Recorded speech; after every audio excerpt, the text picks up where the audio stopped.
with that shit with Chris, ain't it? Yeah, man. Yeah, that was crazy, boy. Man, I was just going through what call when I had them posts. He told me, man, tell Corey, I said, what's wrong? I told you that. Yeah, that why I got there. That was like, man, that shit, that just too crazy. But that's a fool. Well, I'm like, damn, boy. They hit him more on this. I don't know. I think he the one that got shot in the head. I don't. Like, everybody been said he hadn't died first. Like, that's what they were saying at first. They were just like, bro was in critical condition for a minute. I heard he got hit in the head. Yeah, but Roger hadn't goddamn told me what happened to him. He had that DM me like, man, brother died too. So we just turn on the video chat shit. But he was like, Roger said it came from Summer Hill, but Quay just said they got into it with when they was at Chit Chat, they got into it with them henchmen niggas. Who niggas? Man, I think them niggas all I rent them folk, man. You know, own folk been going back and forth. They gonna answer. All I rent? Nah, not him, but like his little young nigga. Oh yeah, I heard that little Hicksman shit. Yeah, Quay said when B Slime just had the show, on for him, B Slime them got down, rushed to the car to get the file, some shit. They hadn't gotten to it. Yeah. That's crazy right now. My cousin just called him, so he know what he told me to pull up. He got down, he know what happened. Yeah. I'm finna pull up and got down, see what the hell going on. So what the hell you want coming from the court? Yeah, man, they went to look court, man. Oh yeah, so I thought he went to traffic or something. Yeah, that's what I thought, cause everybody going to traffic. I be telling that nigga they go to traffic. But I ain't even say that to him last night. I sent him putting his clothes on. Okay.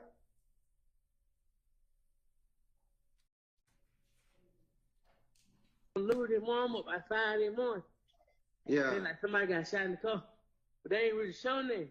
Yeah. I get on Instagram by 6, 7, like 7, 8 of somebody. I'm like, damn, that's what it was. Hey, yeah. Man, I ain't know them folk blowing the phone up. You know what I said? Them folks were on. Them folks, they ain't seen none of them niggas in the car. Nah, like, man.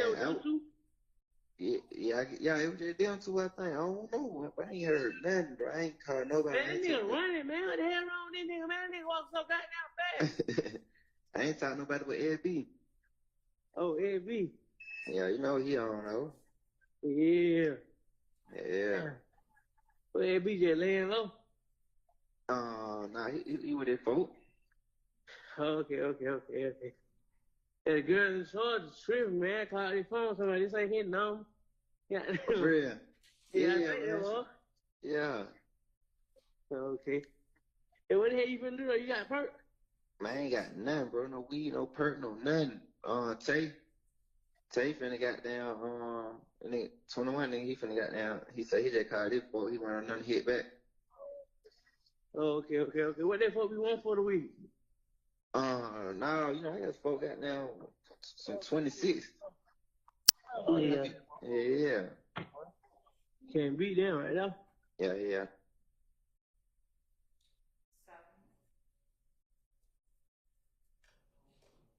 Judge, this call was made on the day that the 2 persons who were YSL associates were killed, Mr. Ford and Mr. McMiller. It was after that. What we've heard is a call, as the court is aware, from Mr. Garlington's wiretap, where he is talking and apprising an associate, unindicted, unnamed co-conspirator, whom we believe is a person called Dwoskin Watt, Wright, W-R-I-G-H-T. We believe that he is a 30 Deep member. Nonetheless, regardless of who it is he's talking to, that person is an unindicted co-conspirator as well. In discussing what has just happened, they are alerting one another to something that has happened to one of theirs, and they are letting each other know what, for instance, Funk and Big Slime did in that they rushed to the car to get the fire. They had gotten into it.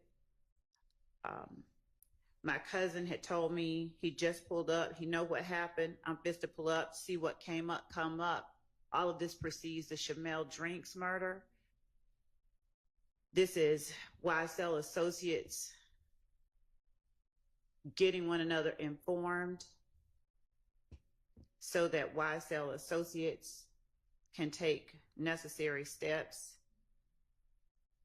we believe, to avenge what has happened. And I said, big slime. I think that that's B slime. And because of all of that, we believe that this is a co-conspirator statement, which furthers the interest of the conspiracy, that is YSL, by allowing them to properly conduct themselves following the murder of two of their own associates. Okay.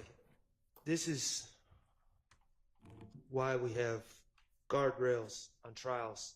The state just leaned over to talk to each other about who this could possibly be. They don't know how to say his name. They think it could be this person. And then they confidently declare he's an unindicted co-conspirator. They don't even know his name. This gentleman, whomever it is, that Mr. Garlington is talking about, we've never received a list of unindicted co-conspirators, and it's just...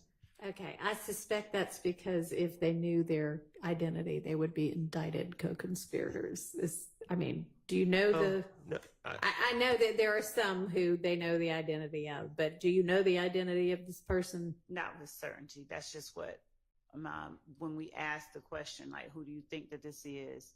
Investigator Vivarito said, I believe that that is, and she gave us a name. Okay. But there was not a further investigation on the recipients or the callers that were captured in these calls. It's the context of the calls themselves that allow us to designate the nature of the call. Okay. Well, okay. So that call, I don't know how anyone could determine that someone's an unindicted co-conspirator from the nature of that call. They're talking about past events. They're talking about gentlemen. It appears they're talking about gentlemen who were murdered earlier in that day. They're talking about past events. There's no, as far as I can tell, there's no planning. To the extent that they're saying, oh, well, it's co-conspirators keeping themselves apprised.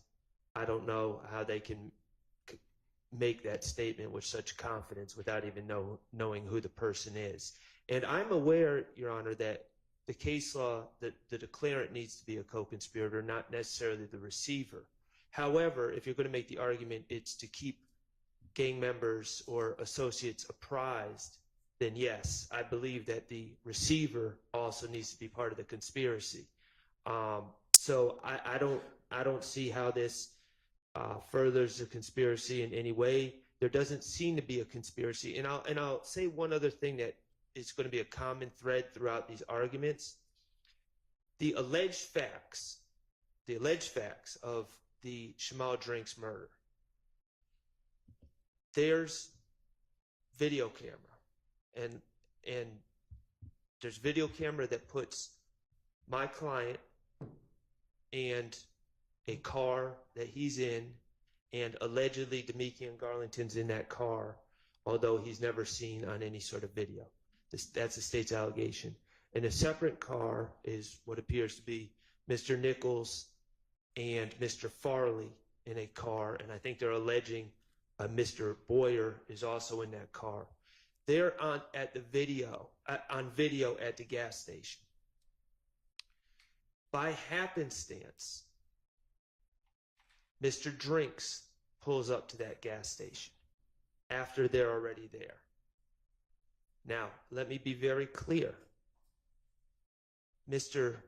Stillwell did not commit this crime.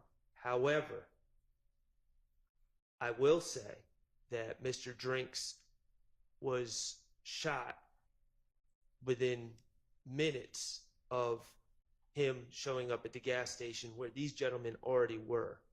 So by even the state's theory, there's no conspiracy to kill Mr. Drinks. It's sheer happenstance. And by the state's theory, which we are saying is not true, the decision to kill Mr. Drinks would have occurred within minutes of the death. Okay. So well, there's not, so it's all based on happenstance, a chance encounter according to the state's theory. There's no grand conspiracy here.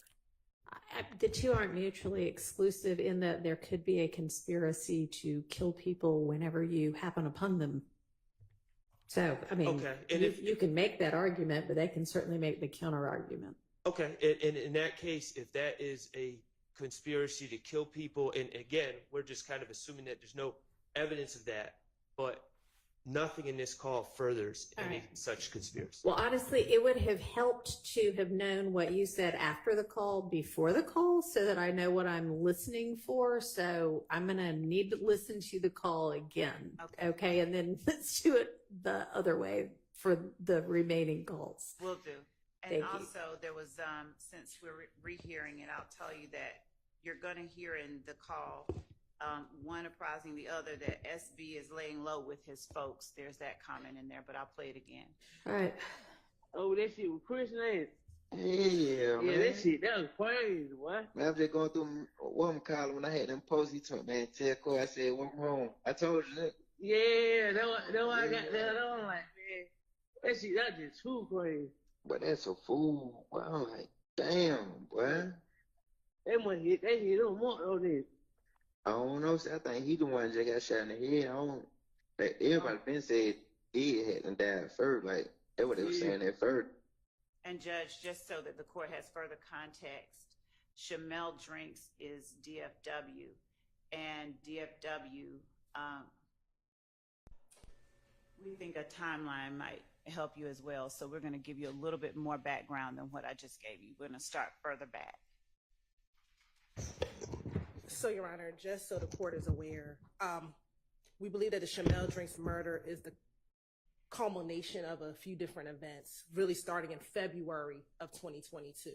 On February 9th, 2022, Rayshawn Bennett, also known as YFN Lucci, was stabbed in the Fulton County Jail by Jaden Myrick, a YSL associate.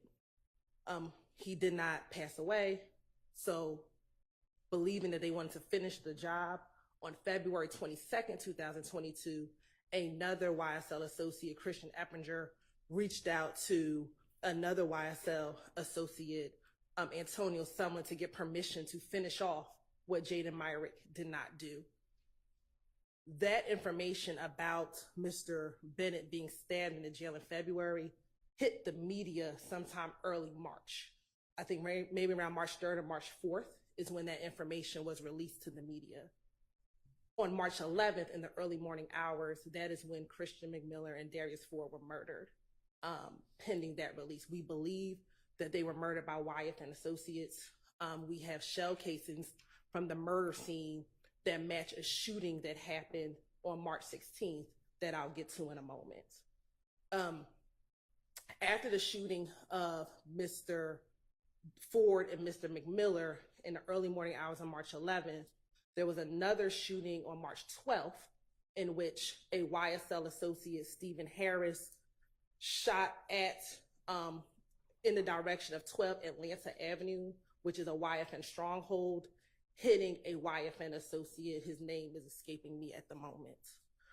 Following that, there is a call that the court will hear in a moment in which there's a shootout on Cleveland Avenue in which Damekion, Garlington, and I believe Mr. Stillwell are involved in a shootout on Cleveland Avenue.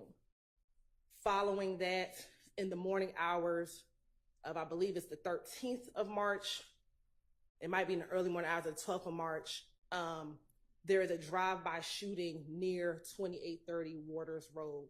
This is what we believe is the trap house of Big Nick, who is, I think it's Nicholas Carter, forgive me on the last name, but he is a YSL associate.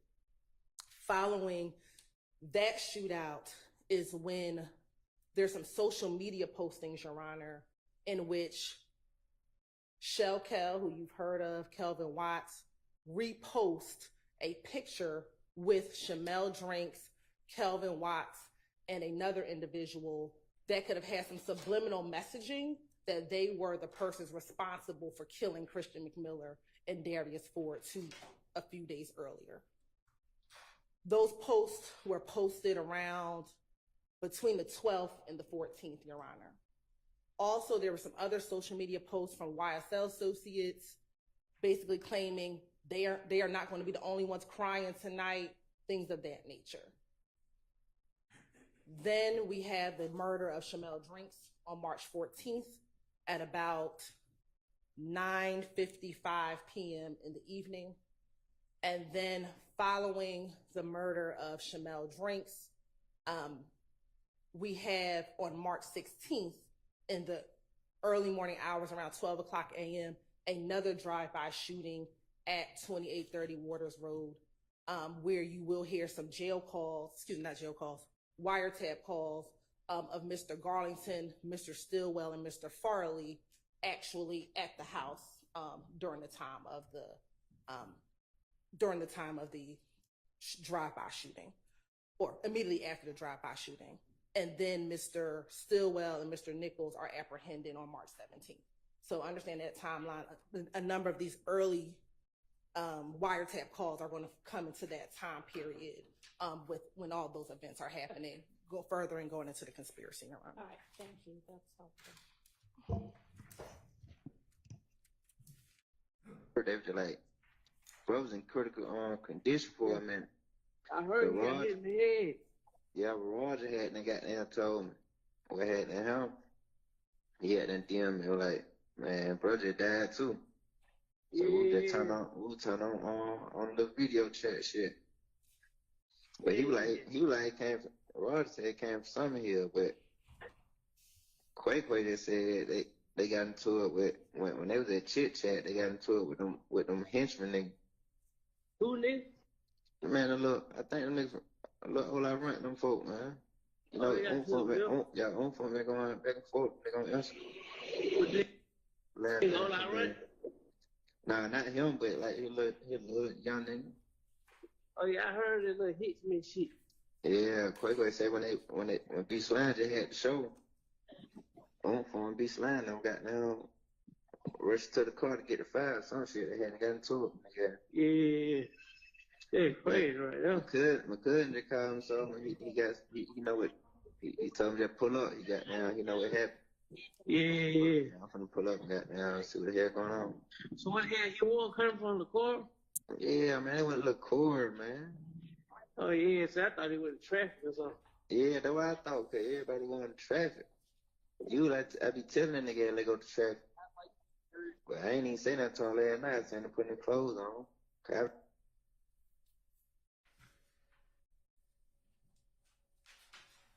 Lose his mom up by 5 in the morning. Yeah. Then like somebody got shot in the car. But they ain't really showing that. Yeah. I get on Instagram by 6, 7, like 7, 8 or something. I'm like, damn, that way it was. Hey, yeah. Man, I ain't know, man, them folks blowing my phone up. You know what I'm saying? Them folks were on. Them folks, they ain't seen none of them niggas in the car. Nah, like, man. Yeah, it was just them two, I think. I don't know. I ain't heard nothing, bro. I ain't called nobody. Man, that nigga running, man. What the hell wrong with this nigga, man? That nigga walk so goddamn fast. I ain't talking nobody but Ed B. Oh, Ed B. Yeah, you know he don't know. Yeah. Yeah. Well, Ed B just laying low. Nah, he with his folk. Okay. Yeah, the girl in charge is tripping, man. I called his phone, somebody, this ain't his number. Yeah. For real? Yeah, man. Yeah. Okay. Hey, what the hell you finna do though? You got a perk? Man, I ain't got nothing, bro. No weed, no perk, no nothing. Tay finna got down. All right, both of the speakers seem very familiar with who the people are, and it may not be. I'll give you, they don't seem to be plotting any retaliation in this call, but they do seem to be getting apprised of what's going on, and it be an all-out war and things like that. So I'm going to permit that under the co-conspirator exception. Can I, Judge, on behalf of Mr. Nichols, I'm going to join in to each of these, and I may have something additional. I do want to say that for all of these, I don't know whether the state has established that there was a conspiracy that existed, which is the first element of any admission of 801D2E purported statements. And I think what I heard in this, although a lot more was played than was in the spreadsheet, and I understand that may have just been a mistake, but I heard a lot of "I think" and "who is that?" And it sounds like I got that on Instagram. So I want to have a continuing objection, and I'll object again when it's appropriate, to what's commonly referred to as nested hearsay, which is somebody saying what somebody else said. It's hearsay nested within hearsay. So I don't know whether, well, I don't agree, of course, with the court's ruling. I'll abide by it, but I think there's more to it than just they're telling them what's going on. I think they're telling them what they heard, what's on Instagram, and I want to make sure that this quay, somebody said quay, not qua, or qua, but quay, and I think the response was, "Who's that?" And then they talked a little bit about that. That is not Mr. Nichols. And if there is any dispute about that, we can go into that further. All right. Well, with regard to the nested hearsay objection, I don't think that what got posted on Instagram or anything like that that might be nested. It's only hearsay if it's being offered for the truth, and that type is not, I think, being offered the truth. Is that correct, Ms. Love? It's being offered to show that they are trying to keep apprised of the latest that's going down between these rivaling factions. That is so overruled. Exactly right. And I mean, yeah, it certainly sounds like quay to me. And so if there's going to be any, There's not going to be speculation unless someone decides he wants to tell who that is. There's not going to be any speculation about who Quay is or all right. assertion that it's Nichols. Okay. Let's move to the next one. I meant Garlington. And then y'all give me kind of the rundown of what I need to be listening for and why you think it's admissible under a co-conspirator exception Yes, Your before Honor. I listen to it. Yes, Your